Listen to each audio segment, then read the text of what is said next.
Students, இன்றைக்கு நாங்க என்ன பார்க்க போறோம்னு சொன்னா ஒரு புத்தம் புதிய ஒரு விஷயமா நாங்க பார்க்க போறோம். என்னன்னு சொன்னா கம்ப்யூட்டர் ஆர்கிடெக்சர். அதாவது கம்ப்யூட்டர்னா என்ன?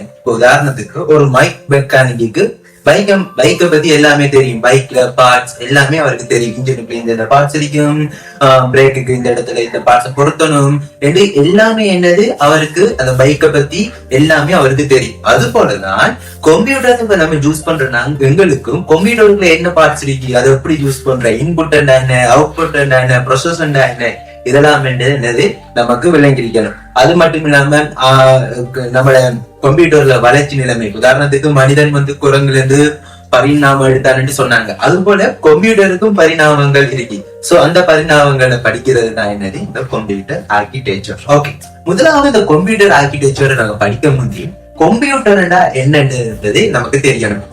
ஒரு விஷயத்தை நம்ம படிக்கணும்னு சொன்னா அது டெபினேஷன் நமக்கு தெரியணும். இப்ப நம்ம புவியியலை படிக்க போறோம்னு சொன்னா புவிய பத்தி டெபினேஷன் வேணும். அது போல நம்ம விஞ்ஞானத்தை பத்தி படிக்க போறோம்னா விஞ்ஞானத்தை பத்தி ஒரு டெபினேஷன் தேவை. அது போலதான் நம்ம கம்ப்யூட்டரை பத்தி படிக்க போறோம்னா கம்ப்யூட்டர் என்றால் என்னன்றது நமக்கு ஒரு டெபினேஷன் தேவை. கம்ப்யூட்டர் என்றால் என்னன்னு நம்ம படிக்கணும். என்னன்னு நாங்க பார்க்கும் பொழுது அது அவ்வளவு பெரிய டெபினேஷன் எல்லாம் இல்ல, ஸ்மால் டெபினேஷன் தான். என்ன சொல்றாங்க சொன்னா, கணினி என்பது மனிதனால் கொடுக்கப்படுற செயலை பயனுள்ள தகவலாக மாற்றி தருவதுதான் கணினி. அதாவது ஒரு மனிதன் ஒரு செயலை கொடுக்கான், அந்த செயலை இலவாகவும் பயனுள்ள விதத்துல நமக்கு அதை செஞ்சு தர்றதா என்னது கணினி எனப்படும். அப்ப நீங்க இப்ப கணினி என்றா என்னன்னு உங்கள்கிட்ட கேட்டா நீங்க என்ன எழுதுவீங்க? மனிதனால் கொடுக்கப்பட தகவல்களை அதனை ஒரு செயலாக்கி அதனை ஒரு பயனுள்ளதான ஒரு தகவலாக மாற்றி தருவதா என்னது கணினி எனப்படும். அது மட்டும் இல்லாம கணினி என்பது ஒரு மின்னணு சாதனம். என்னது? கணினி என்பது ஒரு மின்னணு சாதனம் என்று கூறுறாங்க. அது மட்டும் இல்லாம இந்த கணினியில ஒரு சிஸ்டம் இருக்கு. என்னது? கணினியில ஒரு சிஸ்டம் இருக்கு. என்ன சிஸ்டம்னா ஐபிஓ சர்க்கிள். ஓகே, என்ன சிஸ்டம் இருக்கு? IPO circle. இந்த ஐபிஓ சர்க்கிள் என்றா என்னன்னு உங்களுக்கு ஒரு கேள்வி. வாட் இஸ் ஐபிஓ சர்க்கிள் என்ற உங்களுக்கு ஒரு கேள்வி வரலாம். ஓகே, ஐபிஓ சர்க்கிள் என்றா ஒண்ணுமில்ல, input process and output and memory. அதாவது ஸ்டோர் பண்றது சொல்லுவாங்க. அதாவது மெமரி என்னது, ஸ்டோரிங் என்று சொல்லுவாங்க. ரைட். இப்ப உதாரணத்துக்கு ஒரு ரியல் டைம் எக்ஸாம்பிள் சொல்றேன். இந்த இன்புட், அடுத்தது என்ன, ப்ராசஸ், அவுட்புட், ஸ்டோரேஜ், இந்த நாலுக்கும் உங்களுக்கு ஒரு ரியல் டைம் எக்ஸாம்பிள் சொல்றேன். ஓகே, இப்ப நீங்க என்ன செய்றீங்கன்னு சொன்னா ஒரு ஏடிஎம் மிஷினுக்கு போறீங்க, கேஷ வித்ட்ரா பண்றது நீங்க போறீங்க. உங்களோட 5000 ரூபாய் காசை நீங்க வித்ட்ரா பண்ணணும். ஓகே, நீங்க என்ன செய்வீங்க? 5000 ரூபாய் காசை நீங்க வித்ட்ரா பண்றதுக்கு நீங்க என்ன செய்வீங்க? முதலாவது ஒரு ஏடிஎம் மிஷினுக்கு போயிட்டீங்க. போனதுக்கு அப்புறம் நீங்க என்ன செய்வீங்க? முதலாவது நீங்க என்ன செய்வீங்க? உங்களோட ஏடிஎம் கார்டு, அதை நீங்க என்ன செய்வீங்க? இன்புட் பண்ணுவீங்க. அப்ப இந்த இன்புட்டுக்கு நீங்க பயன்படுத்தப்படுற டிவைஸ் ஏடிஎம் கார்டு. இன்புட் பண்ணிட்டீங்களானே.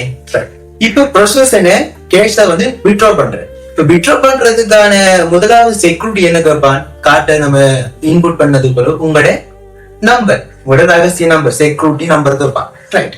நீங்க என்ன செய்வீங்க? செக்யூரிட்டி நம்பரை கொடுத்துட்டு அதுக்கு பிறகு நீங்க என்ன செய்வீங்க?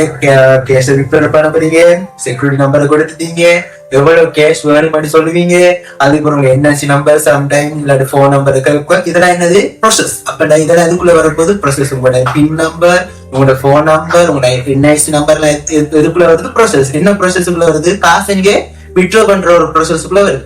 ப்ராசஸ் ஆகிட்டா. ரைட். இப்ப அவுட்புட் ஏதாவது வரப்போகுது? உங்களோட கேஷ், உங்களோட 5000 ரூபாய் கேஷ் வரப்போகுது. நீங்க என்னத்துக்கு ப்ராசஸ் பண்ணீங்க? கேஷ வித்ட்ரா பண்றது. நான் அந்த வித்ட்ரா பண்றக்கூடிய அந்த கேஷ் என்ன செய்யப்படும்? அவுட்புட்டா வந்துட்டு. இப்ப இந்த டீடைல்ஸ் எல்லாம் ஒரு இடத்த என்ன செய்யும்? ஸ்டோர் ஆக்கப்பட்டு. இப்ப அந்த ஸ்டோர் பண்ண டீடைல்ஸ் எப்படி உங்களுக்கு வரும்? ஒரு பில் அவர் நீங்க பாருங்க, உங்களுக்கு தமிழ்ல நீங்க என்டர் பண்ணீங்க போனீங்கன்னு சொன்ன ஏடிஎம் கார்டு பட்டு சிட்டு வேணுமா? நீங்க என்ன செய்வீங்க? பட்டு சிட்டு வேணும்னு சொன்னா அந்த பட்டு சீட்டை தரப்பு. ரைட். அப்ப நீங்க என்ன செய்வீங்க? அந்த பட்டு சீட்டை நீங்க என்ன செய்வீங்க? வாங்கிடுவீங்க. அதாவது மிஷின் என்ன செய்யும்? வாங்குவீங்க. அப்ப அந்த பட்டு சீட்டுல அந்த ரிசிப்ட்ல இருக்கிற விஷயங்கள் எங்க சேவ் ஆகுதான ஒரு இடத்துல அதைத்தான் என்ன செய்யும்? ஸ்டோரேஜ் என்று சொல்லுவோம். அதாவது எப்படின்னா உங்களோட நேம், உங்களுடைய அக்கௌண்ட் நம்பர், என்ஐசி எல்லாம் சேவ் ஆகி தான் ஒரு ரிசிப்ட்ல பிரிண்ட் ஆகும். அப்ப நான் என்ன செய்யும்? ஏடிஎம் கார்டுக்குள்ளேயும் ஒரு ஸ்டோரேஜ் இருக்கு. சாரி, ஏடிஎம் கார்டுக்குள்ள ஏடிஎம் மிஷினுக்குள்ளேயும் என்ன நடக்குது? ஸ்டோரேஜ் இருக்கு. அந்த ஸ்டோரேஜ்ல நீங்க கொடுக்குற டேட்டா என்ன செய்யுது? சேவ் பண்ணுது. உங்களுக்கு அந்த டேட்டா வந்து ரிசீப்ட்ல வேணும்னா அதை என்ன செய்ய பிரிண்ட் பண்ணி தருது. அப்ப நான் என்ன செய்யுது ஐபிஓ சர்க்கிள் என்னது இன்புட் ப்ராசஸ் அவுட்புட் ஸ்டோரேஜ். அதாவது இன்புட் என்ன செய்யற ஒரு விஷயத்தை கொடுக்குறேன், அவுட்புட் என்ன சாரி ப்ராசஸ் என்ன செய்யற என்ன வேணும்னு அதுக்கு சொல்றோம், எனக்கு காசு விட்ரா பண்ணணும் என்று ப்ராசஸ் பண்றோம். அதுக்கப்புறம் என்ன செய்யற அவுட்புட் என்ன செய்யறோம் அந்த காசை பெற்றுக்கொள்றோம். ஸ்டோரேஜ் என்ன நம்மட நமக்கு நம்ம டீடைல்ஸ் வந்து நம்ம செய்யறோம் ரிசிப்ட்ல பெற்றுக்கொள்றோம். இது ஒரு ரியல் டைம் ஒரு எக்ஸாம்பிள நீங்க கொள்ளலாம். இன்னொரு எக்ஸாம்பிள் நீங்க ஈஸியா பார்க்கலாம். இந்த எக்ஸாம்பிள் எப்படின்னு சொன்னா நம்ம ரியல் டைம் இல்ல எவ்ரி டேஸ் வந்து நம்ம ப்ராசஸ்ல வந்து மேற்கொள்ற ஒரு எக்ஸாம்பிள். இப்ப நம்ம யூடியூப்ல என்ன செய்யறோம் ஒரு வீடியோ பார்க்க நம்ம செய்யறோம், யூடியூப்ல ஒரு வீடியோ பார்க்க ரைட். இப்ப நான் என்ன செய்யறேன் யூடியூப்ல நான் என்ன செய்யறேன் ஒரு வீடியோ வந்து தேர்வு செய்தல் இதா வரும், ஒரு இன்புட்டா வரும். யூடியூப் ஆப் நான் ஓபன் பண்ண ஓகே இன்றைக்கு இந்த ஒரு ஆப்ல இந்த ஒரு கம்ப்யூட்டர் ஆர்கிடெக்சர் வீடியோ நான் பார்க்க போறேன் என்று சொல்லிட்டு நான் கிளிக் பண்ண போறேன். கிளிக் பண்ணல, கிளிக் பண்ற ப்ராசஸ்ல இருக்கு. சரி, தேர்வு எடுத்தது என்னது இன்புட். இப்ப கிளிக் பண்ணி உள்ள போறேன், கிளிக் பண்ணி உள்ள போறேன். அது ஒரு லேப்டாப்பா இருக்கலாம், கம்ப்யூட்டரா இருக்கலாம், டேப்பா இருக்கலாம், ஏதோ ஒரு டிவைஸுக்குள்ள ஒன் பண்ணி போறேன். கிளிக் பண்ணி ஒன் பண்ணி போறது என்னது ப்ராசஸ். ஓகே, இப்ப அவுட்புட் என்னது அதை நம்ம பாக்குறது. இன்புட் என்னது ஒரு வீடியோ வந்து தேர்வு செய்யறது, ப்ராசஸ் என்னது கிளிக் பண்ணி போறது. ரைட்டா? அவுட்புட் என்னது அந்த வீடியோ வந்து நம்ம ஒரு மானிட்டர் மூலமாவோ இல்ல இப்படி ஒரு மானிட்டர் மூலமாவோ அதாவது வந்து என்ன ஒரு லேப் மூலமாவோ கம்ப்யூட்டர் மூலமாவோ போன் மூலமா எது மூலமாவோ ஷோ பண்ணி காட்டுறது என்னது அவுட்புட். இப்ப என்ன ஸ்டோரேஜ். இப்ப ஸ்டோரேஜுக்கு இதுக்கு என்ன எக்ஸாம்பிள் சொல்ல போறீங்கன்னு நீங்க யோசிச்சா ஸ்டோரேஜ் என்ன நீங்க பாருங்க லைப்ரரிக்குள்ள வந்து கிறிஸ்டி இருக்கும். சோ நம்ம பார்த்த வீடியோ எங்க போய் சர்வ் பண்ணிருக்கு கிறிஸ்டிக்குள்ள போய் சர்வ் பண்ணிருக்கு. நான் காலையில வீடியோ அரவாச பார்த்து நான் என்ன செய்வேன் கிறிஸ்டிக்குள்ள போய் மிச்ச வீடியோவை இடவைக்கு பார்ப்பேன். சோ இங்க வந்து ஸ்டோரேஜ் வேலை செய்யுது லைப்ரரிக்குள்ள இருக்கு கிறிஸ்டி எனப்பட்ட ஒரு பிளேஸ் வந்து என்ன செய்ய பண்ணுது. அப்படா விளங்கிட்டானே இப்படி வந்து என்ன செய்யலாம் ரியல் டைம் எக்ஸாம் மூலமாக தான் விளங்கிக்கொள்ளலாம். ஐபிஓ சைக்கிள வந்து நம்ம என்ன செய்யலாம் விளங்கிக்கொள்ளலாம். இப்போ உதாரணத்துக்கு இந்த மானிட்டர் எடுத்துக்கொள்ளுங்க. இந்த மானிட்டர்ல வந்து இந்த பிக்சர் இந்த காலனி கம்ப்யூட்டர் இந்த பிக்சர் விளங்குதானே தெரியாது, ஆனா இந்த பிக்சர் விளங்குதானே. இந்த பிக்சர்ல வந்து நான் என்ன செஞ்சேன்னு சொன்னா ஃபர்ஸ்ட் ஆஃப் ஆல் என்னோட ஆப்ல இருந்து நான் என்ன செஞ்சேன் பென் டிரைவுக்கு வந்து என்ன செஞ்சேன் இந்த எடிட் பண்ண போட்டோ வந்து என்ன செஞ்சேன் காப்பி பண்ணி போட்டேன். அப்ப இதை என்ன செய்தேன் ஒரு போட்டோவை வந்து தெரிவு செய்யறேன், அதை வந்து என்ன செய்யறேன் எங்க தெரிவு செஞ்சுட்டேன். அப்ப இது வந்து என்ன ஒரு போட்டோவை தெரிவு செஞ்சுட்டேன், அதே மாதிரி இன்புட். காப்பி வந்து எந்த டிவைஸுக்குள்ள போட போறேன் பென் டிரைவ். அப்ப என்ன ப்ராசஸ் இத அவுட்புட் அப்படி எனக்கு விளங்கணும், இந்த மானிட்டரோட எனக்கு விளங்கணும். அப்ப நான் என்ன செய்வேன் இந்த மானிட்டருக்கு பின்னால வந்து பென் டிரைவ் வந்து கனெக்ட் பண்ணி இதை வந்து நான் செஞ்சேன் ஷோ பண்ணிட்டேன்.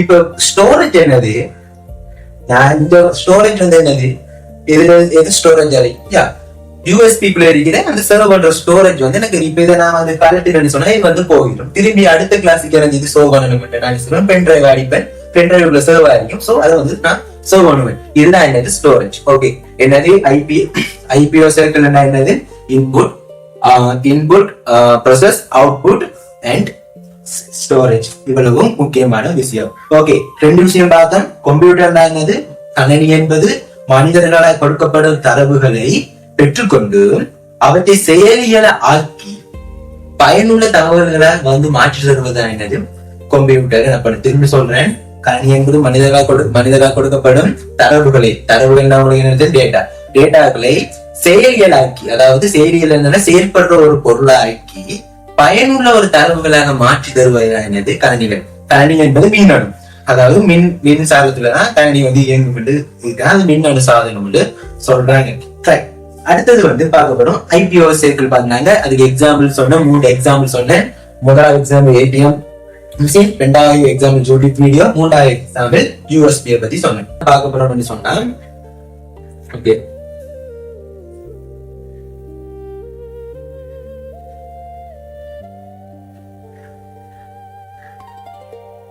ஓகே அடுத்த வார கிளாஸ்ல நாங்க என்னென்ன பாக்கிறோம்னு சொன்னா கம்ப்யூட்டர்ல காணப்படுற பார்ட்ஸ், கம்ப்யூட்டர்ல வந்து நவீனத்துவ கம்ப்யூட்டர்ல காணப்படுகிற வளர்ச்சி முறைகளை பத்தி நாங்க என்ன செய்ய போறோம்னா பார்க்க போகிறோம்.